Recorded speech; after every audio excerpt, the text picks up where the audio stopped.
Okay.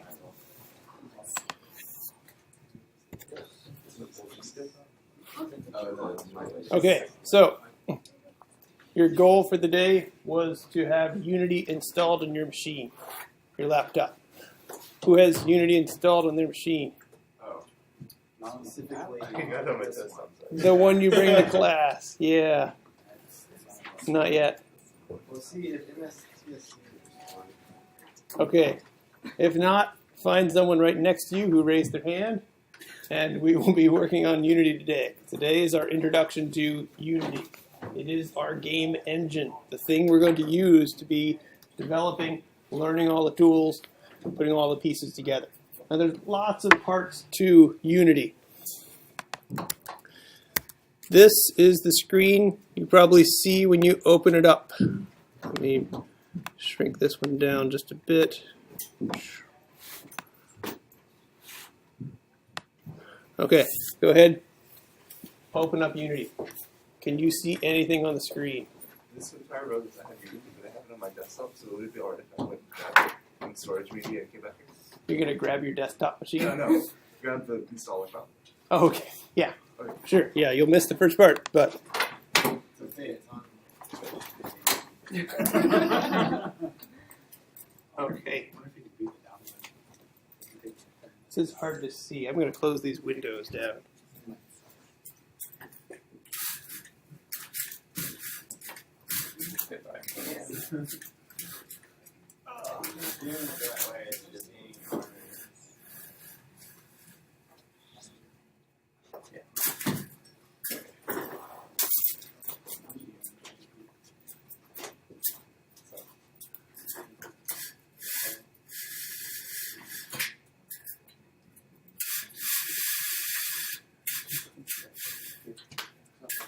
Okay, hopefully that's a bit better.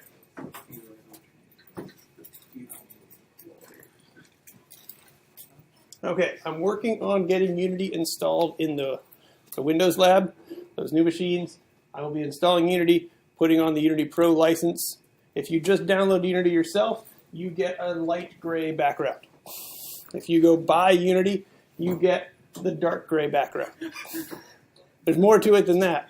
But you can do so much with the free version of Unity that you can do almost everything that we're going to do in this class with the free version. If there's stuff that requires the pro version, I'll make sure that it's all set up in the lab and you can put that together. But let's run through what Unity is. This is our game engine. And when we open it up, you might see a screen like this. You might see it slightly differently, but there's going to be so many panels on the screen of what's going on. On the left-hand side is going to be a hierarchy. All of the objects that are going to be in your game are going to be shown over there in the hierarchy. Right now we have one object. There's a camera. There's going to be a scene panel. And in the scene, this shows you what is going on in your game. Basically a big 3D world, enormous 3D world that you can put things inside.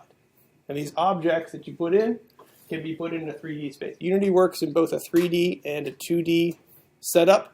We're going to go through the 3D way first, and then might show you some 2D stuff later on in the semester. But I think the 3D way is kind of compelling. You can make a 2D game with 3D objects and put everything together. Okay, so what else is there? You're going to have a project, and the project is going to have all of your pieces of code and all of your assets and all the stuff that we write. All the objects that are created in memory are going to be here in the hierarchy, but all of the ways that they work, the scripts for them, are going to be down in the assets. There is a console, and in the console, you're going to be seeing error messages. You're going to be seeing log messages and all of the stuff that usually shows up in a terminal if you run something in Java or if you're in Eclipse or something like that. This is where those messages pop up. Also over here on the right, there's going to be an inspector tab. When we look at an object, we can inspect it, and so many things come up about that object. We want to learn what's going on, where it is, how it works. We inspect that object and we can change it and move it around. And then there's going to be the navigation. We'll get to that later, but it helps us with moving things around automatically. Okay, so those are the pieces that you're going to see. They might not be in those same locations, and you can actually rearrange them however you want. If you're like, I want my scene to be on the left, and I want my hierarchy to be out here, you can just drag and drop and make this interface what you need it to be, where you want them to go. All of these are part of the windows, the scene, the inspector, the hierarchy, the project, etc. There's more of them. And there's also one called the game. I like to keep the game outside in a separate box. And this is what it's going to be like when you run the game. When you actually say, I want to make this work, you would say play up here, and it shifts your focus to the game window and shows you what's happening in your game. What would happen when somebody runs and plays your game. Okay, so you can play it, you can pause it. Here is how you construct it. Let's move this back. This is going to confuse me for a bit. Nope.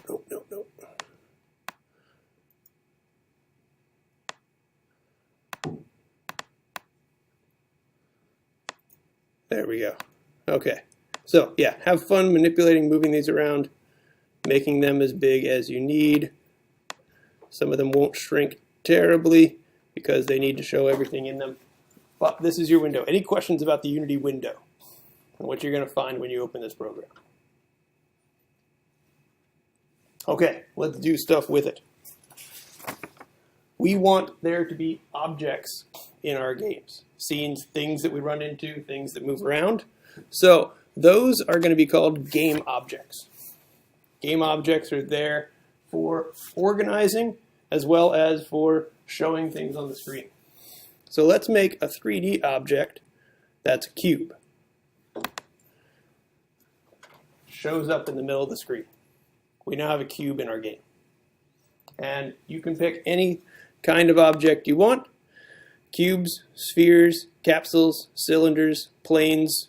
These come standard with Unity, but we'll see later how to download new models, new meshes, new ways of making a 3D object, and you can just drag them into your game and move them around. Okay, now that we have this, we can, the scene becomes much more interesting. Notice up here there's the perspective spot. We can move around the scene. We can select things. There's this toolbar in the upper left-hand corner that has a pan ability, move around your world, that has a selection ability, moving objects around, a rotation ability, so you can select a certain rotation spot, move your objects in that rotation. On those 3 dimensions. And then there's the scale. You can grow and shrink your objects.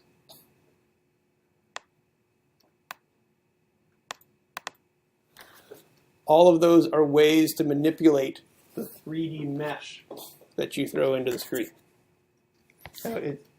You'll see that word mesh show up in a lot of places. Let's see what comes with a cube. Well, the cube is in the screen. In this scene, we can move it around. It comes with a transform. Transforms are essential for any kind of game object that we throw in.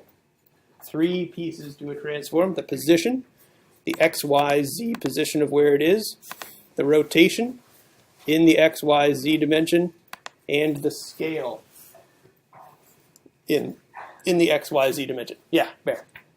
My captain's wheel perspective thing is here. This, Yeah. you don't see that. I don't know. It's always showed up for me. Okay, I'll look around.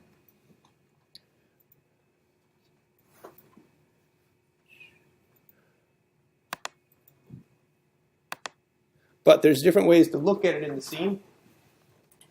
If you do have this, you can click on perspective, which we're looking at now, or isometric, different ways of visualizing your scene. And if you wanted to, you could say, I just want to look at it in the Y dimension, in the Z dimension, or in the X dimension. You can pick your dimensions.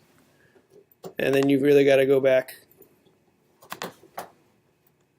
You can zoom in and out. And if you hit Option or Command, depending on if you're using Mac or Windows, you enter what's called flyby mode. And it's as if you're able to walk around the game. You can move with your mouse like you would in a 3D shooter. You can use W, A, S, and D to wander around the screen. At least I did earlier. How does that work? That's not working for me right now, but it did earlier. And I'll see if I can get that working again. Moving around the screen to pick that rotation to be exactly how you want to see it. Okay, it can get tedious to try to figure out the exact rotation you want. You can manipulate them, or you can just type them in here. 0, 0, 30 degrees with the inspector. You can make this object however you want it to be. And we can position it at 0, 0, 0, put it back to the beginning. It's scale 1, 1, 1. And our object is back how we started it. So lots of ways to manipulate the objects. So objects, game objects come with a transform. They come with a mesh. A mesh is something that says, this is how I'm going to know what to draw on the screen. Has anybody heard of meshes before? One or two of you. What is a mesh?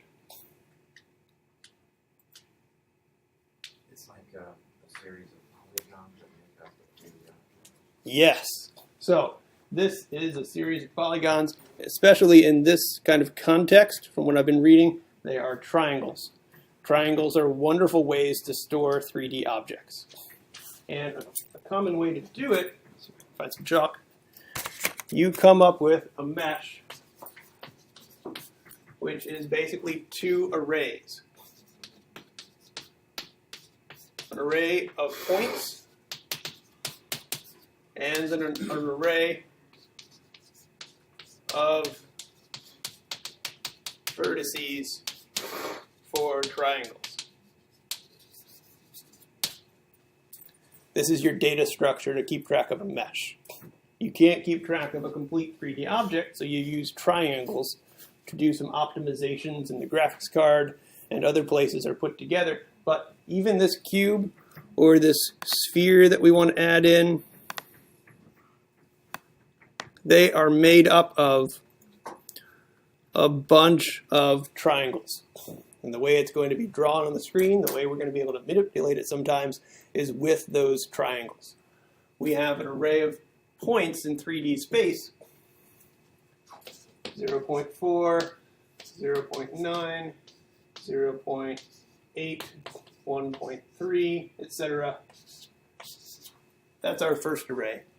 And then our second array is going to be indices into this first array. 0, 1, 2, 1, 2, 3, 2, 1, 0, etc. is going to define three vertices of three triangles. And it's a nice simplified way to keep track of that mesh. We're not going to dig much more into that. That would be computer graphics, and there's ways to look at that, but I just wanted you to be familiar with these things and these words that are showing up on the screen when you try to make an object. So you could say, I want to change the mesh. I want to change what this is. I don't want it to be a sphere. I want it to be a capsule. You're changing the object.